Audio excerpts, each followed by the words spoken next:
Hi everyone, welcome to my channel, or welcome back to my channel if you've been here before.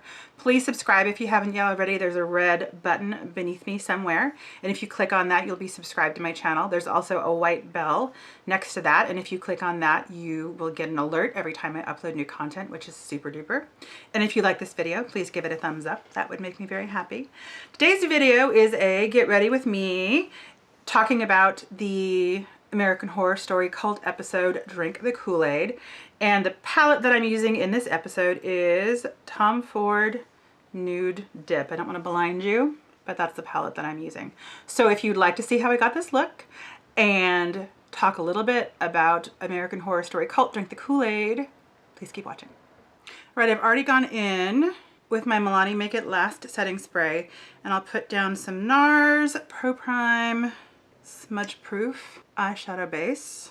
So we open with, I'm grateful that, because it was, I still think that I liked the Valerie Solanas Andy Warhol episode, but I didn't like the fact, I'm using the Milk, the cooling stick under my eye. I will link in the description box below a review that I did to this little packet of six little guys. This I really like. I think I'm probably going to get the whole one of these. It's really cooling. And I'm going to go in with this lightest color from the Neutral Matte palette all over my lid, just to kind of set the NARS Pro Prime Smudge Proof situation. So while I liked the Valerie Solanas episode, and I really want more of BB, which it looks like we'll be having in the next episode, I was afraid that we'd be losing, because the next episode is called Charles Manson in Charge, and so that episode will probably be fully Manson. So I'm grateful that we didn't lose an entire episode to David Koresh and another one to Jim Jones. And I didn't realize, I had heard about Jim Jones and I had heard about David Koresh and Manson and Andy Warhol. I hadn't heard about Marshall Applewhite.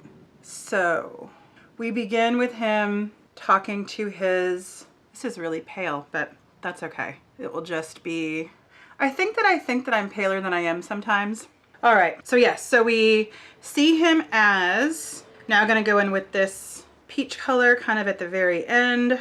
And so yeah, he's talking to his followers who are, some of them, I guess at this point, they're all in their like long white underwear, which is curious. Then I'm going to go in with a smaller crease brush and the darkest brown in this palette. All right, so he is talking to his followers, the boys in the underwear, about first Marshall Applewhite and Heaven's Gate, and then David Koresh and the Branch Davidians, and then Jim Jones. And of the three, the story and the detail that I'm the most familiar with, I'm just gonna blend this out a little bit more, is Jim Jones. So I do know that when he was telling that story, and we do get some truth later, and Oz is kind of the voice of truth. Oh, Oz. But it was interesting because he was telling this story that wasn't entirely true, because the part that I was thinking about was that everyone seemed to be taking the Kool-Aid voluntarily, and that's not really how it went down. Now I'm going to go in with the taupe on the far edge, and this is a smaller crease brush. So yeah, I did appreciate that we saw the gunman. There was a point that we saw a gunman following a woman out into a field, I think, shooting her. So we do get a little bit of the truth there, but he's definitely showing his own story, or the truth that the way that he wants it presented, not the way that it actually like really was. All right, I'll stop fiddling with this. I'll go back in, I'm sure, and do some more blending after I've laid down the color on my lids. All right, I'm gonna go in with a small flat brush with the lightest color in here. These are not named, but here we go. And he wants to know how loyal his people are. And they start talking about, are they going to have to castrate themselves like the Hale Bop people did? And the answer is no, that you need your testicles for all of the strong, virile man things that you need to be doing. But would you be willing to die for me? Okay. And I'm gonna go in with the color next to it. It's a little bit darker. I'm just gonna flip this brush over and do it on my outer corner. Then one of them says, are we a cult? Which is a reasonable question. And then Kai's response is, no, that we're a political movement, which is I guess one way to describe that. I would disagree, but that would be me. And then we are at the city council meeting, and we're going with the same brush and the darkest color on the far right. And I don't remember if we ever saw how that other council member got beaten up, but the idea that they're going to pass a resolution to limit like the internet and put things on a private server, and it just seems like, oh, I'm just blending now, by the way. It just seems really far-fetched. And again, I really do want to get a handle on timing around everything. Gonna go in with my Tom Ford Fancy Liner. Then we see Allie and Ivy together, kind of alone, for the first time since everything happened. And Allie asks Ivy why she joined the cult. And Ivy's answer is pretty much, I needed a daddy. I needed someone to take care of me. Which, again, they seem pretty... I'm using the long end on this side, and then I'll use the shorter end for my wing. I'm using the long end on my lid. So Ivy's just so frustrating, and I am looking forward to kind of watching this all again when we have all the information, just to kind of watch how things were written and how it was acted. And, oh, and that's the other thing about this episode. I know the episode in Roanoke that Angela Bassett directed was a good one. It was one of those transitional ones that moved us from one kind of telling of the story to a different one. This was not my favorite episode of the season by a mile, but I feel like she was limited in a lot of ways by the script. I feel like what was happening in it was just not as interesting or compelling as what was happening in some of the other. Although I do really love the character development that we see in Allie. Kind of started last episode, but we really see Allie more fully fleshed out, like a real person in this episode. And Ivy asks Allie why she joined, and Allie says that she joined because of Oz, and also because she wasn't going to leave Oz's mother in the cult. But I mean, it's clear that Allie is dealing with a lot of the issues that she has, rightfully so, with Ivy. Still unclear about why they just didn't go to see a therapist, but then I guess we wouldn't have a season, right? If they had gone to see a therapist and had worked everything out, we wouldn't be watching them, so I digress. Then Allie and Ivy and Oz, and Allie has a twisty comic book for Oz. There are a couple of different ways that this could have been played, and again, it's interesting that it was scripted this way because now Oz is supposed to be, I think, 10. There was an episode that the episode when Winter applies for the job says how old he is, and I will find that and put it in on the screen right now, but I do think he's 10. I'll just correct myself if I'm wrong. So by 10, I'm gonna go in with my Hourglass Veil Mineral Primer now just to kind of set that down. I feel like by the time you're 10, and Oz seems like a smart kid. We see that later, and I'll bring it up again when he's on his phone looking up Jim Jones on Wikipedia. But I think it's interesting. There's been a lot going on for this kid. He's had a lot of just transition, and I'm sure is dealing with a lot of attachment things right now. And I think it's interesting. I go in with my MAC Prep and Prime in Radiant Rose. I think it's interesting that it was scripted in such a way that she isn't being honest with Oz, because she could have said, when she gives him the comic with twisting on it, she could have said, you know what, I've done a lot of work and I am not scared anymore. And I think that that might have been a healthier way, that's just my opinion, of kind of explaining to him why after all of this time in her life that she's been terrified of clowns, that now she is giving him a comic book with twisting on it and it's not a big deal. Gonna go in with my Hourglass Vanish Foundation, and I'm now using Vanilla, which I think is a better, they came out with more colors recently, and I think this is a better color match for me than the other one was. But again, I think that I'm more pale than I actually am.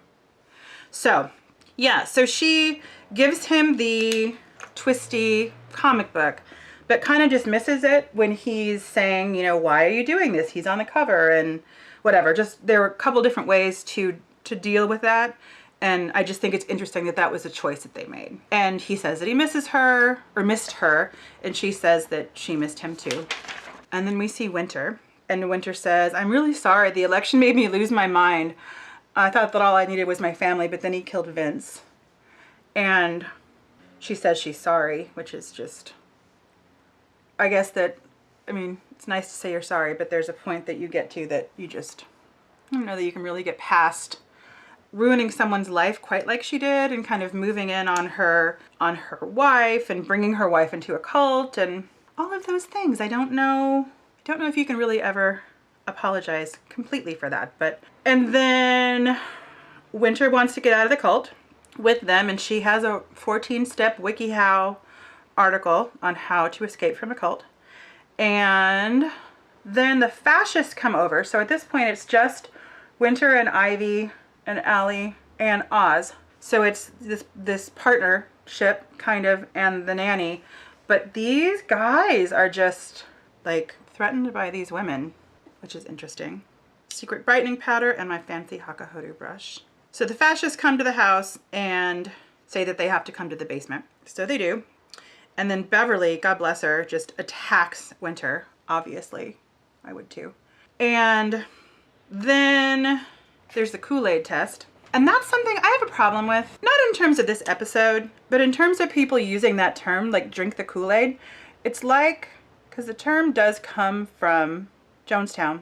But I think that what it suggests is that when you drink the Kool-Aid, you're going to somehow be transformed. Marc Jacobs Air Blush in Kink and Kisses. Somehow be transformed into believers.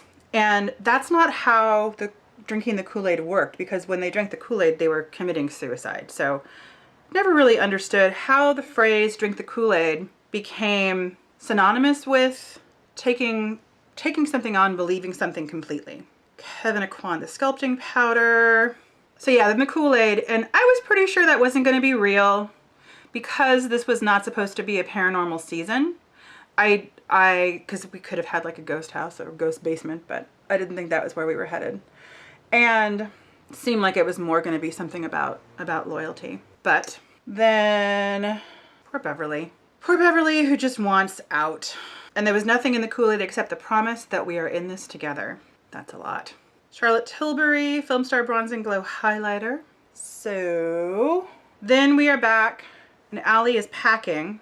Ivy and Allie are kind of packing, and Allie's very clear about, you know, we can't bring suitcases because they might be watching us. They're going to be putting everything kind of in bags and just leaves. Ivy asks, what about Winter? Winter's already gone. And we find out in the next scene, because then they leave to go pick up Oz with kind of just whatever few belongings they've collected. They go to pick up Oz at his school, and he's already been picked up by Winter, who looks like they didn't change their authorized for pickup list, is still legally on the list, I think, with someone else, who was Kai. Then we are back in the basement with Oz and Kai and Winter. And Kai's doing a lot of talking about family and two mommies, and you need to have like a man in the house because you're a boy. And Kai says that happy families are all alike and unhappy families are unhappy in their own ways. And he attributes that to Tolstoy. And bless him, Oz says Toy Story? Oh, Oz. And then they do the pinky situation. Curling, and I'm going to use my Dior show. And he also pours some Kool-Aid, some sugar-free Kool-Aid that we learn later. And he's basically saying that he's Oz's dad. And when Ivy and Allie finally come back to the house and kind of push their way in, that's what he says, that he had been a donor at the clinic where they got the sperm for Oz. And he's convinced that he is Oz's father. And who does the kid look more like? I mean, he does look a lot like Evan Peters, which I'm sure is why that kid was the one who was chosen. But a lot of kids look like that. All right, I am going to speed you through my lips, and then I'll finish my notes. I'm going to go in with my Kat Von D Everlasting Lip Pencil in Outlaw, and I am going to use, I'll show it to you. I'm using this channel as an excuse. It's terrible, but maybe it's not. This is my first Tom Ford lipstick ever. It's in Ruby Rush. It's one of the matte lip colors.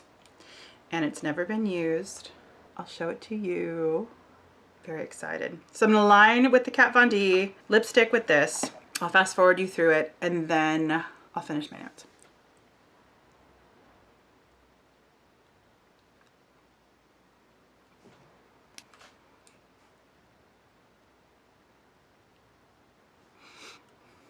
That feels so nice.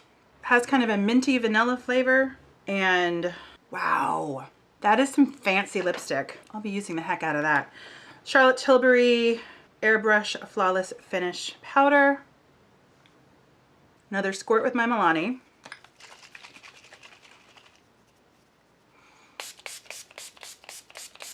And my notes. Okay, then Oz wants to stay. Ivy says she wants to leave him there, and I mean, I don't know if there really is a good solution. I think that they could have all been at risk, or Oz could have been at risk. And I think that since he knows that it's, or thinks that it's his son, that it'll be safer. When they're back at the house, they're talking about it, and they're talking about, Ivy's talking about the fact that, you know, maybe it's Kai because they have the dossier. And Allie says it could be Kai, but it could also be another of another million white males. And then we are at dinner, and all the things that Ivy is saying are just all the things that Allie is saying are totally true. She says the only answer is murder. Ivy says the only answer is murder, and Allie says that's exactly what I'm thinking. Eat some food, drink some wine, I have a plan. Tonight we start over. I mean, all these things are really true. Ivy just doesn't know exactly how they're true. Allie talks about when she was in the psych ward. She was suicidal when she first got there, completely alone in the world. And then I thought about you and about how you left me alone in there without a word. I was trying to protect our son, is what Ivy says.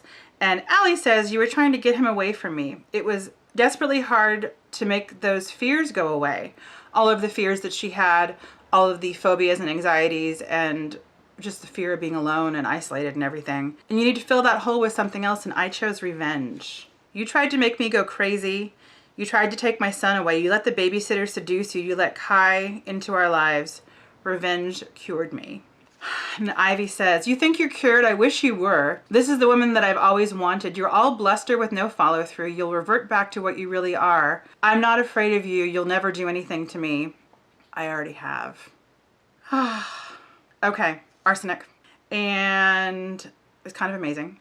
It's nice to see Allie find herself and kind of become strong. It probably isn't good that she's committing murder, but that's why we're watching American Horror Story. Then, back in the basement with Kai and Oz and the Nazis. And there's Jonestown flashback again. Not a flashback, but he's telling the story and it's happening in flashback with Jones taking the Kool-Aid, which he didn't. And as he was retelling the story, I was thinking, that's not what happened. And then the story doesn't end there, because then Jesus and some angels come down from heaven on strings, like they're part of a theater or whatever. And then it's Evan Peters as Jesus and Evan Peters as Jim Jones. And they high five each other, Jim Jones and Jesus. And then Jesus brings Jim Jones back to life, and Jim Jones brings his followers back to life in the ethereal plane, I guess. And then Oz says, God bless, just grateful for Oz. I don't think that's true. He's looking at his phone and looking at Wikipedia. And then Kai takes some more Adderall. He's chewing it. I've never taken Adderall. I don't know what it's like, but I would imagine that it's bitter. But it sounds like he's eating sweet tarts or something. Hey buddy, is what he says. Wikipedia is fake news. I'm the only one who knows the truth. I know ultimate truth. That's why we're here. And then Oz is persisting. Like, why are the families still sad? And if this isn't true. And Kai takes his phone away and crushes it, which I think all of the kind of fake news stuff, there's a lot happening here, but the fake news stuff and the fact that he's trying to destroy the internet in the town to control it and to control this kind of phone situation with Oz, just strikes kind of a chord with me, feels a little bit familiar. Allie is back at the house trying to pick up Oz. The guy who answers the door says that the divine ruler left with him, and Allie says to tell Kai to come to dinner at my house tonight. Then we're at the Braden Clinic, and Allie is trying to, and I think that she's giving the woman a bribe. There's an envelope that she gives to her. It's very thin. I'm not sure what's in it, but she needs to see a photo of the father. She's totally, I think that you probably would have seen, I don't know if you see a photo when you're choosing, but it seems like that's a big deal to give that away. She's not asking for the identity, she's just asking for the picture. And thankfully it's not Kai, but then she also bribes the woman to change the packet so it looks like it is. And then we're at the house, and Kai comes in, and he's like coming up behind her while she's cooking. It just seems like they're partners. It's weird, but she's letting it all happen because it seems like that's the only thing that she can do to survive and to keep Oz alive. And it's interesting. They're having dinner, he's having dinner. She's not eating. But then she talks about the fact that she killed Ivy and that she poisoned her, but Kai keeps eating. Like, he knows that she's not poisoning him, which is really interesting. Shows him the file, and he believes that he's made this miracle happen. And then they go to the Rose Room, and Vince is in the middle of the bed, and they put Ivy at the foot of the bed, kind of like the family dog. And then Kai is with Allie and Oz. Allie is holding Oz, and Kai comes behind her, or comes up to them and is holding them, kind of the three of them together as a family. And he says, now we can be a real family. That's the last word that's said in the episode. And I think that maybe is foreshadowing for the next episode, which is Charles Manson in charge, and his group was called The Family. So it was not my favorite episode. This probably was my least favorite of the whole season. And I'm not sure why. I think we need to be watching the progression happening, and I'm grateful that we're seeing Allie kind of come into her own. But the cult thing, and I'm thinking back to the first few episodes, and that it was this kind of killer clown cult, and everything's kind of changed a lot. And I do want to get a timeline together to see how everything lines up, but it's not really, I don't know. I'm not sure how I feel about it, but I know it's probably my least favorite. The two things that I'm left with are kind of where is this going? What's going to be happening with BB? Two things, I guess. I really do want to know what's happening with BB and how that's going to factor back in. I feel like we did see her in the preview for this one. And then also what's happening with the cult, and is it ever going to come back to the clown thing? Is it just now moving towards this political thing? And I just want to, I mean, I can't see it until it's over, but I'm curious to see how everything kind of lines up. So, not my favorite, but was interesting to see them have a fun time with all of the prosthetics and the makeup to make Evan Peters be Marshall Applewhite and David Koresh and Jim Jones and Jesus. Oh. And to see Allie come into her own, and I think it was time for Ivy to die. I hope that we get more Beverly. I hope we have not lost Beverly, but, I mean, we haven't lost her, but I hope that she kind of survives. So yes. That is Drink the Kool-Aid. Thank you so much for watching. A lot to do in the world and a lot to do on YouTube, and I'm really grateful that you took some time to spend with me today. Take care, and I'll see you again very soon. Bye.